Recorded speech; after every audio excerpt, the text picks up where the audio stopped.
And permanent closure of Biolab, and as they do so, firefighters are still working to contain that chemical plume. In its latest update on the lingering chemical plumes coming from Biolab in Conyers, fire officials gave insight on where they are with containment. We're going to have pockets of little plumes that's going to come up as we lift the walls off of the product. So the walls of the building fell in during the firefighting efforts. Rockdale County Deputy Fire Chief James Robinson says the product got trapped in these concrete walls. He says lifting them up to remove it reignites the haze. I'm not saying that there won't be some plumes. I want everyone to know we're constantly working on as we uncover something, we get rid of everything there. It comes as calls to shut down the facility have reached the Capitol steps. Government officials and public advocates drawing attention to the repeated violations by the chemical plant. Some have called on Governor Kemp to declare a state of emergency for those affected. Kemp said any sort of discipline would have to come from the EPA or state's Environmental Protection Division. I mean, they have the leverage to do that. If there are violations, that's what they do every day. They don't need direction from me on that. I mean, they have the leverage to do that. If there are violations, that's what they do every day. They don't need direction from me on that. A week into recovery efforts, firefighters still have no timeline of when the smoke and smell of chlorine will be gone. As we work through that process, we ask for a little bit of grace and knowing that we here at Rockdale County are doing everything we can to get rid of this chemical. Now, the EPA's real-time monitoring site shows that air quality levels remain safe despite the ongoing haze. At the Georgia State Capitol, Brittany Ford, Atlanta News First.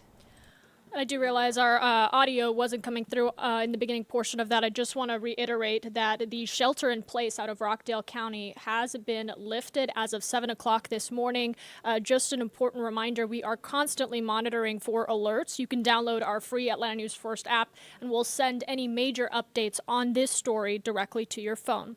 All right, let's talk about Rich Homie Quan for a moment. When news broke of his passing, many across Atlanta really reeled from that loss. A beloved rapper, an icon here in the metro area. Well, a new album, weeks after his death, is out today. The posthumous album is titled Forever Going In, and it comes nearly 1 month after his death.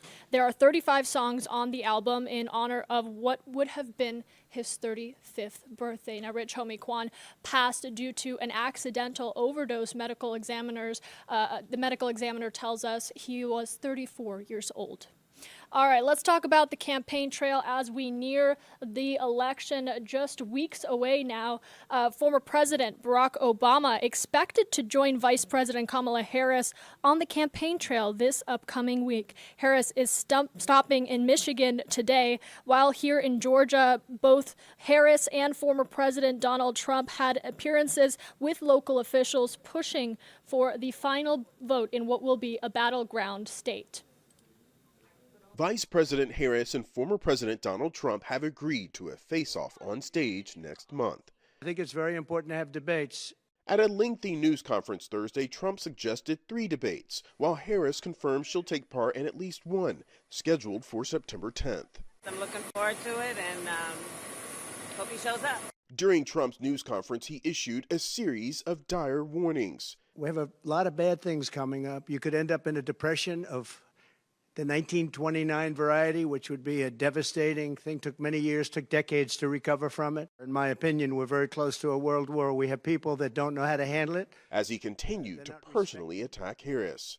Kamala, who, by the way, is worse than Biden, and she's actually not as smart. Harris and running mate Tim Walz campaigned Thursday in Michigan alongside members of the United Auto Workers.